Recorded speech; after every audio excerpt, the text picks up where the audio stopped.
Hey everyone, Nazori here, and I wanted to make a quick video about a game that I am super excited about, and that is the launch of VRising. Now, VRising has been in early access for 2 years now, and the game has been received extremely well. If you are unfamiliar with VRising, it is made by the makers of Battlerite, Stunlock Studios. Battlerite was an isometric multiplayer online battle arena. I actually never played Battlerite myself, but everyone I spoke to always told me how much they loved the game. The combat system was always a major selling point of the title. Now, why does this matter to VRising? Well, VRising is essentially a PvP survival game akin to Rust, but with Battlerite's combat system. It features a vibrant and gloomy aesthetic in which you play as a vampire, rising to power in the world of Vardarin. I think it's Vardarin. The various different systems and mechanics on how you gain powers and buffs is really what sells this game for me. There is an extremely well done progression system in this game that I feel no other PvP survival game even comes close to touching. So now that we have the basics out of the way, I wanted to give you a quick synopsis of why I'm excited for the launch. So just yesterday, I was granted access to test out the new changes for 1.0. I haven't actually created a character just yet. I wanted to record this video first so I don't accidentally leak something that I'm not supposed to. And I'll be taking a closer look this weekend so that I can make some video content for you guys to be ready for post-launch. So what exactly are they adding? Well, they've posted some brief descriptions on their website that I'll summarize for you. The link for that page will be in the description of this video in case you prefer to read over them yourself. There's also a short teaser trailer on that page that you can check out. Definitely worth seeing. It showcases some of the new areas as well as the new weapons that they're adding. So with all that out of the way, let's go ahead and go over the things that they're going to be adding. So the first thing listed on the page is the ruins of Mortium. Now this area looks like it's going to be a pretty good focal point for what they're adding as far as areas go. It talks about Dracula's Legion. One of the other points on here goes over conflict zones, which it mentions is the ruins of Mortium. And I'm going to talk about conflict zones here in a moment, but it looks like this is going to be an end game PvP area that features some high-end bosses as well as new enemies. We're going to be exploring apparently into the shadows away from the lands of man. So I don't know exactly what that entails, but it sounds like it's going to be a unique area for the end game that highly encourages PvP. So it looks like potentially what a lot of people have really been looking for in this game, and that is a more expansive endgame experience. I'm hoping that the Ruins of Mortium is really somewhere that people can spend a lot of time in, that people are able to just really go in there every day and be guaranteed that there's going to be some action from other players. So really hopeful on this edition. We'll have to wait and see what it brings to the game. The next thing on their page that they list, as I mentioned just before, is called conflict zones. Now it does mention that the conflict zone is the Ruins of Mortium. It describes it as an endgame PvP area. It talks about engaging in skirmishes against Dracula's Legion and conquering rifts to claim exclusive resources. So I don't know exactly what exclusive resources mean, but I'm assuming it's going to be important, and I'm assuming that everyone's going to want to go there. So it sounds like they're adding this specifically in response to people's kind of complaints about the game that there wasn't much endgame. And when I say complaints, I think most people, that's their only complaint. They love the game, and then it kind of peters off towards the end. So I hope that this feature really rounds out the experience, but we're going to have to wait and see what it does for it. The next thing on the list is world improvements. It talks about diving into Dunley Farms. The area above the chapel on Dunley Farms has always been sort of just a dead area on the map. Apparently that's going to have something there as far as Dracula goes. I don't know what's there, but apparently that's been filled out for us to explore. There's also a new area in Farbane that they mention. So I'm guessing they're trying to enhance the experience of these areas that we've been through several times and giving it some more spice for us to discover. So really excited to see what they've added there. Up next on the list is cargo travelers. They talk about the arrogant humans of Vardarin now doing cargo transports across the world. There's some screenshots on the page. It shows cargo. It shows it being dropping loot all over the place. It looks like it's a really fun addition, something you can look out for and intercept. I don't know if they're going to be on the map or if we're just going to have to find them, but it looks like they're really trying to enhance the actual just overall from start to finish experience of this game. And this seems like a really, I don't know, just fun addition. So we're going to be intercepting these transports and trying to get some loot out of them. It should generate some decent content between players. The next point on the page is titled Vardarin Comes to Life. Talks about a new lighting engine that they've added. They're showcasing a few screenshots. So it looks like they're just trying to enhance the visuals. I've heard a few things that the performance of the game has also been vastly improved. We had a dev in the chat last night letting us know that they have worked really hard on actually optimizing the game. And the game wasn't poorly optimized, but he talked about people who were barely able to run the game at 40 FPS now seeing huge increases from, they said, up to 90 to 120 in their test. So I don't know exactly what level of improvement we're going to see on the performance, but it sounds like at the very least, we are getting a performance improvements. That's going to be really nice. The next one on the list is something I'm super excited for. It goes over a new difficulty level in the game. They're going to have 3 of them: relaxed, standard, and brutal. Up until now, we weren't able to change the difficulty of the AI or the bosses in any way. And now we're getting 3 different ones to choose from. I'm assuming relaxed is for your very casual, probably PvE players that just want to kind of build, explore, and get the game done. Standard, I believe, is what we have right now. And then brutal, it says, is for the seasoned vampires. So I am very excited to try out brutal. I don't know if it's going to be too difficult. Honestly, the bosses in this game are already so tough. It talks about unique mechanics that they add with the brutal difficulty. I have no idea what to expect. This is the first thing that I'm testing this weekend when I get into the 1.0. So this is going to be something that I think a lot of people are excited about. If you're familiar with the server that we run for this game, I'm pretty sure we're sticking the server on brutal unless something this weekend tells me not to when I try it out. So that's going to be something super good for people who have played the game before to be able to look forward to. Next is Dracula. Dracula is meant to be the main boss, or the final boss of the game, I believe. It goes over being able to kill him. I don't know. I think he's going to be in Mortium. So in that PvP zone that they've mentioned before is going to be the final boss, Dracula. I don't know if that's who we're going to kill for the Shards of Power, which is something, if you've played the game, it's basically an item you can get late game to give you a huge power boost. It's meant to be a point of conflict between players to try and get the Shards of Power from each other. I also believe that they are reworking how that works in general, so that it's not just sitting in someone's base to be captured. It's going to be a necklace that you wear and is going to be taken from players, you know, from day to day. And it's going to require recharging as well. It's going to force you to bring it out into the world. So hopefully we get a lot more conflict and stuff over the final bosses as well as the Shards of Power. But Dracula is going to be added to the game, which kind of signifies the 1.0 release, the final boss being added. We have Court, Elena the Hollow, Cassius the Betrayer, and Valencia the Depraved. So it sounds like 4 more bosses in total that we're going to be adding, which is crazy because we already have so many bosses. If you guys haven't played the game yet, I don't know the exact number of bosses, but there's like 30 to 40 of them. And if I told you there were 30 to 40 bosses in my survival game that I'm playing, you would think they are just like, oh, they're just big health sponges. No. Every boss in this game has some really unique and interesting mechanics. I would say almost every single boss in the game is an absolute fun fight to go through. Adding 4 more is going to be a great addition to what we already have. So I'm excited to see what those 4 bosses are like. It's actually going to be 5 bosses. I forgot that the next point on the page is Simon Belmont, who is a character from the Castlevania series. Now, I have never played Castlevania. I know a lot of people grew up with the game or games. I've literally never played it, so I don't know anything about it. But I do know that Simon Belmont is going to be another person that we fight in VRising.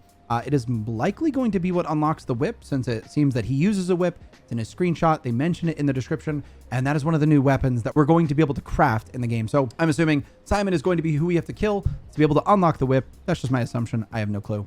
But excited to have still another boss in the game. Now, personally, I'm not a huge fan of crossovers in most games, but this one I feel like is acceptable. It's a vampire themed universe being crossed over into another. So I actually have 0 problems with this. I think it's going to be a great addition. And honestly, even though I've never played it, I'm glad that people are super excited about it. I know there's tons of fans of Castlevania out there. So that is on the list being added for 1.0. Next up is Improved Magic. Now, I'm pretty sure I know what this is. It goes over being able to unlock the abilities that you're most excited about as you want them. So if you're unfamiliar with how progression works in the game, you kill a boss, it unlocks a spell, and you can then use that spell. If one of your favorite spells is on one of the level 60 bosses, you have to wait till you progress through most of the game to be able to unlock that ability. It looks like they are adding the ability for us to unlock certain spells early if we choose. I'm pretty sure they had like a dev blog or something that went over a slight bit of detail on this, but I think as we kill things, we're going to get points that we can use to unlock what we want. I don't know exactly how it works, but being able to customize our vampire a little earlier is actually a huge bonus, because some people have a certain playstyle they enjoy. For example, I love using the crossbow. Now, the crossbow early on doesn't really do that well. It requires certain spells and abilities to really round out the playstyle.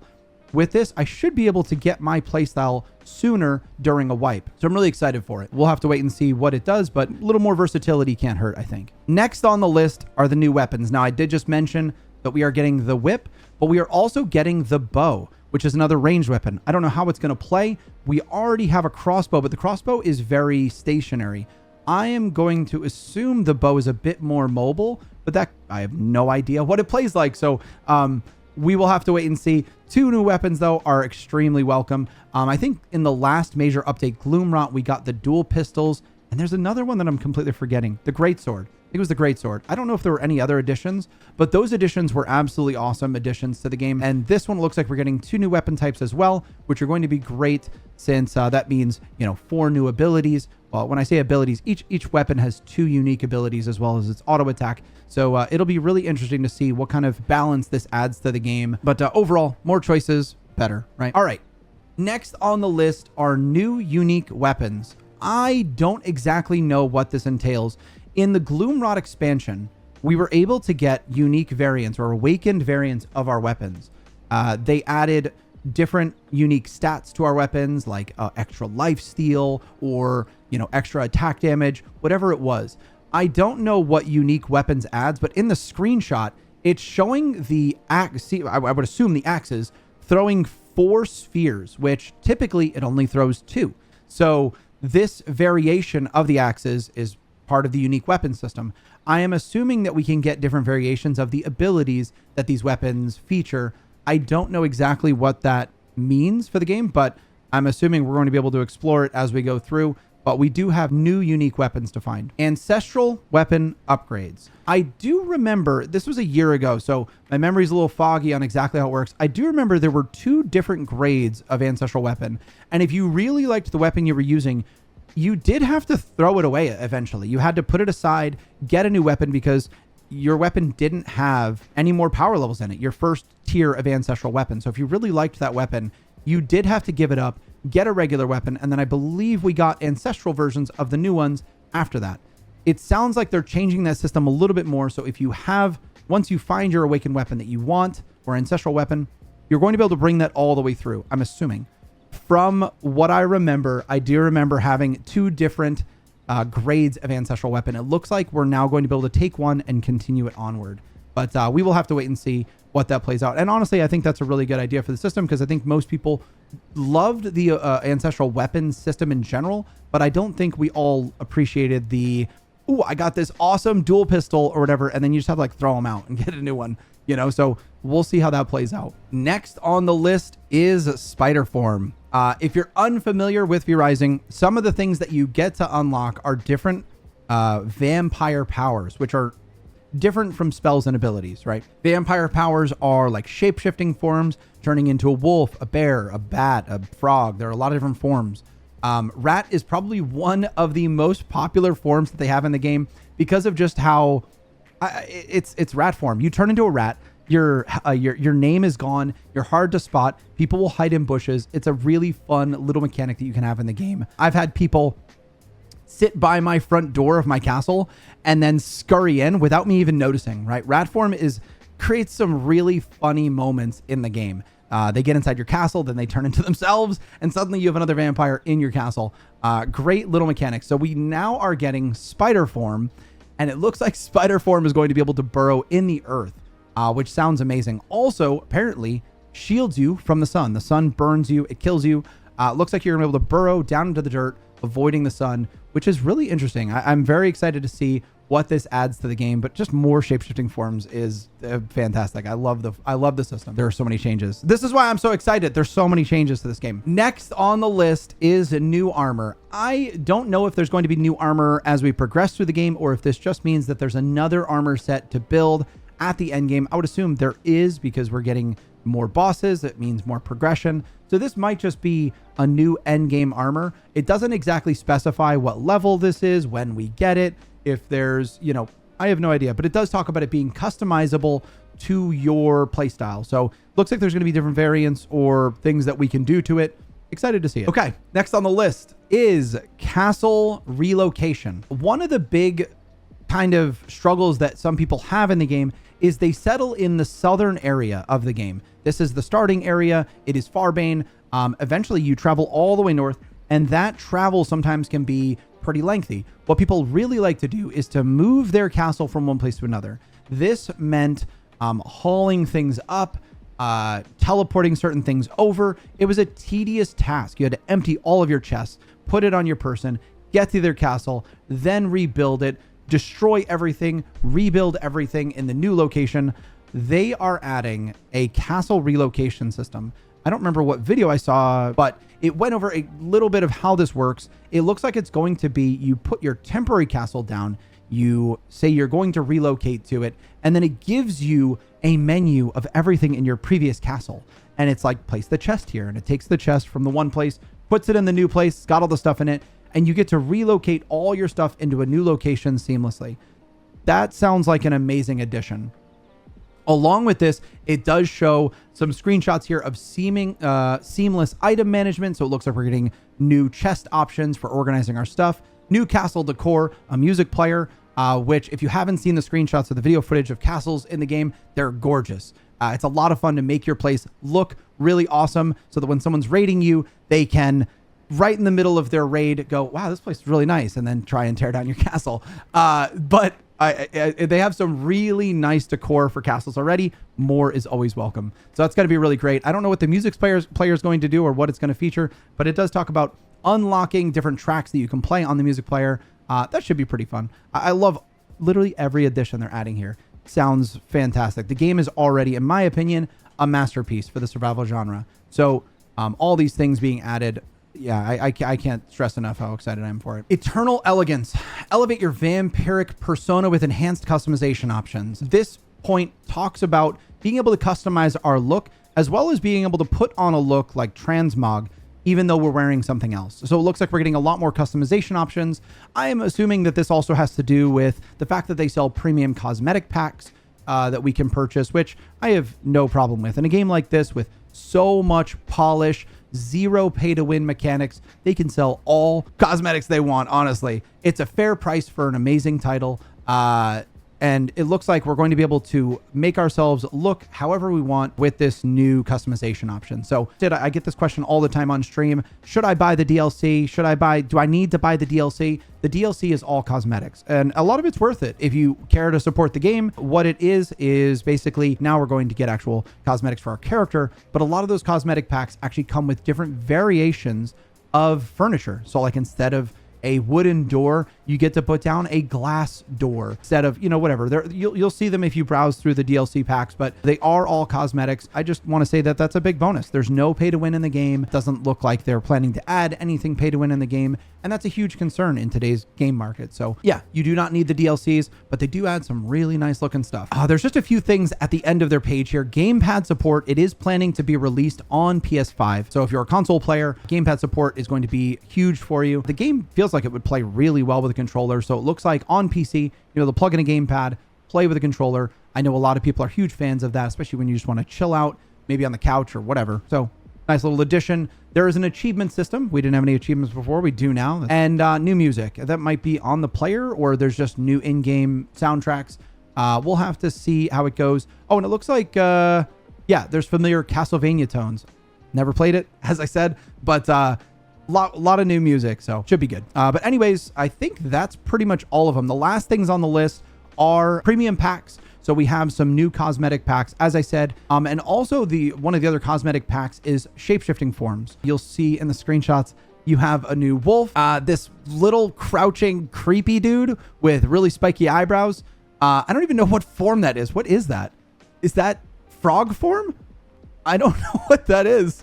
But anyways, if you're wondering what these shapeshifter forms are, they're essentially cosmetics over an existing shapeshifting. So you can already turn into a wolf, but you can make your wolf look like that. We have Maria Renard. I don't know who that is. Maybe she's a human form variant, and the creepy little hunched over dude But yeah, those are in the premium packs, and then there are also cosmetic premium packs. I don't know, I haven't really looked through them too much, but they are completely optional. Once again, they're just little additions. But that is everything that they're adding for 1.0. 1.0 launches on May 8th, which actually also happens to be my birthday. I'm very excited. I'll be streaming live the launch, as well as taking care of a server that I always run for all the major releases of this game. If you've ever played, we usually run it as a duo server. It is meant to be a non-toxic, new player friendly server. It's usually extremely packed, so my apologies if you can't get in. I'm thinking about making some sort of system for the regulars in our community to be able to get in, but I don't know. It's complicated. It does look like there's a potential chance that they're increasing the slots on the server, so we're going to see what we can stretch our limit to. But that server will be up if you've played it on the past. You're interested in that. That will be there. It's titled usually with my name on it. It'll be called like Nazori Solo Duos or something like that. And that should be on the list. But if you are more curious about that, you can go to our Discord. Well, right now there is a section on there for the server. So if you're looking for any server information or looking for a duo to join you on the server, go over to the Discord, post in there. And also I highly recommend, if you're going to play on there, don't go solo. Solo is so difficult. If you're really looking for a painful experience, you can go solo on a group server. But other than that, try and find a partner, a duo vampire to roam with. So, but anyways, guys, this is a longer video than I wanted to make. I am super excited for this. I am going to go check out the 1.0 editions, and I'll try and get some more in-depth showcasing of those features ready for the post-launch. But guys, thank you so much for watching. If you like this video, give it a like. And if you don't already know, I stream on Twitch almost every night at twitch.tv/Nazori. I'd love to see you there. Anyways, guys, thanks for watching, and we'll see you around.